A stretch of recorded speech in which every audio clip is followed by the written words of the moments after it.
사도신경의 두 번째 문장이 그 외아들 우리 주 예수 그리스도를 믿습니다라는 고백이에요. 성경에 예수를 믿는 우리들도 하나님의 아들이고 하나님의 자녀라고 했는데 왜? 예수님만 외아들이라고 고백하죠?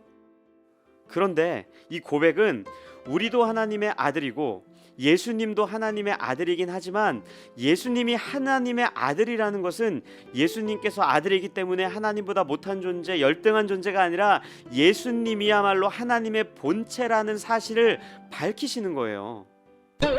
그런데 왜 예수님의 이름은 예수님이지? 마태복음 1장에 천사가 예수님이 태어날 때 이름을 예수라고 정해줘요. 왜냐하면 이 예수라는 이름의 뜻이 바로 구원자라는 뜻이에요. 예수님께서 자기의 백성들을 죄에서 구원할 자이기 때문이에요. 그래서 이 땅에 오신 거예요. 자, 이제 해결됐죠? 예수님의 이름이 구원자라는 것은 알겠는데 그렇다면 대체 또 구원은 뭡니까? 죄에서 벗어난 것? 죄에 대해서 벌 안 받는 것? 고통이 사라지는 것? 지옥에 안 가는 것? 죽지 않는 것? 이건 50점짜리 답이에요. 구원의 정확한 의미는 비할 수 없는 영원한 기쁨을 누리고 하나님의 나라에서 영원히 하나님과 함께 거하게 하시는 것, 그게 바로 구원이에요. 그래서 마태복음 1장에 천사가 이름을 예수라고 이야기하고 바로 그 다음에 다시 그 이름을 또한 임마누엘이라 말하는 거예요. 임마누엘이라는 뜻이 바로 하나님이 우리와 함께 계십니다 이기 때문이에요. 그렇다면 우리가 구원을 얻는다는 것은 고통을 면제받는 정도가 아니라 영원한 기쁨이 충만한 거죠. 죽음을 면하는 정도가 아니라 영원한 생명을 얻는 거죠. 지옥에 안 가는 정도가 아니라 하나님의 나라에서 영원히 함께하는 거죠. 그런데 왜 예수님의 이름 다음에 또 그리스도가 붙죠? 교회에 처음 온 사람들이 신앙생활을 시작하며 조금 어렵게 생각하는 것이 한 가지 있어요. 우리가 찬양이나 기도를 할 때 때로는 예수님, 하나님, 주님, 아버지, 그리스도, 주, 성령 뭐 굉장히 많이 부르잖아요. 뭐가 뭔지 모를 정도로 헷갈리는 거예요. 그때 질문이 생길 수밖에 없는 거예요. 대체 이 사람들 믿는 게 누구지? 대체 누굴 믿는 거야? 라고 생각하면서 물어보고 싶기는 한데 나 빼고 다 아는 것 같아서 창피하니까 그냥 지나가자라고 아는 척하면서 지금까지 온 거예요.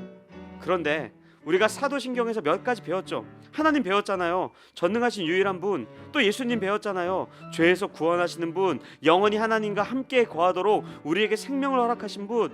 그럼 이제 그리스도가 무슨 뜻인지 배우면 돼요. 이 그리스도라는 것은 그 뜻이 기름을 붓다, 기름 부음을 받은 자라는 뜻이에요. 구약 성경을 보면 이 기름을 붓는 대상이 세 가지 경우가 있습니다. 첫째, 선지자를 세울 때, 그리고 제사장을 세울 때, 마지막으로 왕을 세울 때입니다. 그래서 우리가 예수를 그리스도라고 부르는 것은 예수님께서 선지자, 제사장, 왕의 역할을 하신다는 거예요. 선지자의 원형으로서 하나님의 말씀을 가르치시고, 대제사장으로서 사람의 죄를 용서하시고, 진정한 왕으로서 성도들을 바른 방향으로 인도하고 보호하시는 것이죠. 그것이 예수님은 그리스도이십니다라는 고백 안에 담겨 있는 내용이에요.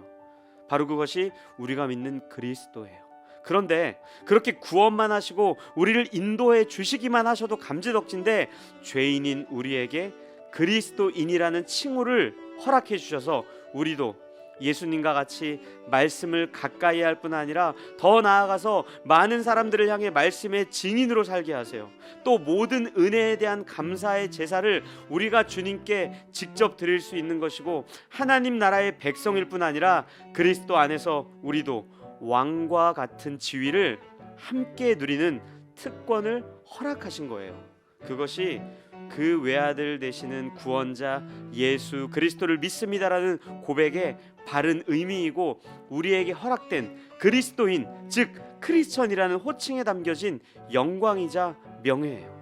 그런 예수님께서 이 땅에 어떻게 오셨다고요? 성령으로 잉태하시고 동정녀 마리아에게 나셨습니다라는 문장으로 이어지는 겁니다. 굳이 잉태는 왜 해요? 그냥 성령의 능력으로 슈퍼 히어로처럼 갑자기 하늘에서 뚝 떨어지면 되는 거 아니에요? 아니면 땅에서 갑자기 확 솟아버리면 되는 거 아니에요? 그런데 예수님께서 아이로 태어나셔서 지혜도 잘하고 키도 잘하시잖아요. 왜냐하면 인간의 죄를 용서하시려면 당연히 용서할 만한 능력이 있어야죠. 그런데 동시에 인간의 죄이기 때문에 반드시 인간이 대가를 지불해야 돼요.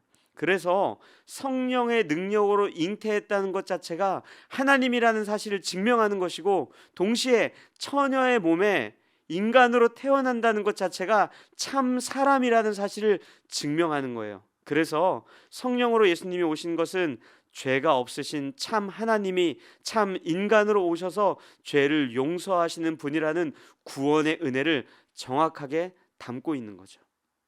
그런데 좀 이상하지 않습니까? 왜 갑자기 태어나자마자 죽는 내용이지? 가르치시고 복음 전하시고 아픈 자 고치시고 가난한 자 먹이시고 돌보시고 참 많은 일들을 하셨는데 왜 바로 십자가에 죽으신 예수님이 나오지?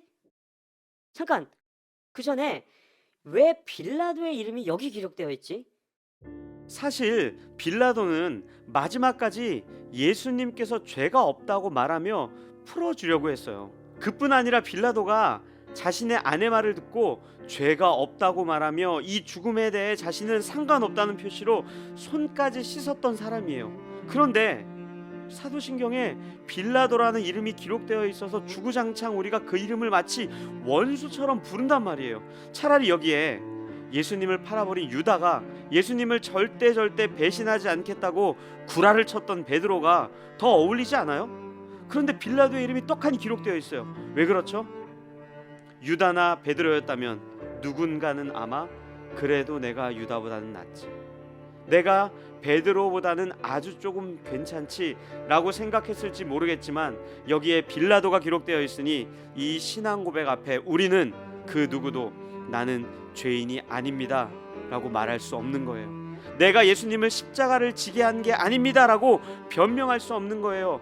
오히려 저 역시 죄인입니다 라고 고백할 수밖에 없는 거예요. 그래서 빌라도에게 고난을 받으셨다는 것은 단 한 명도 빠짐없이 죄인이라는 사실을 확인하는 거예요.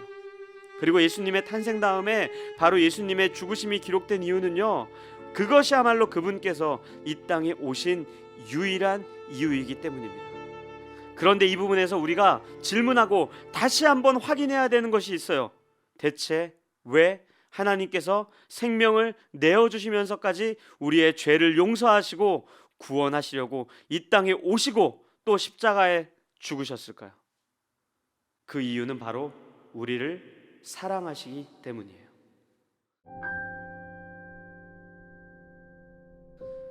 우리가 고난을 만나거나 어려움을 겪을 때, 하나님이 계시지 않는 상황을 만날 때 이 고백을 꼭 기억하셔야 돼요. 하나님, 대체 오늘 이 시간에 지금 뭐 하십니까?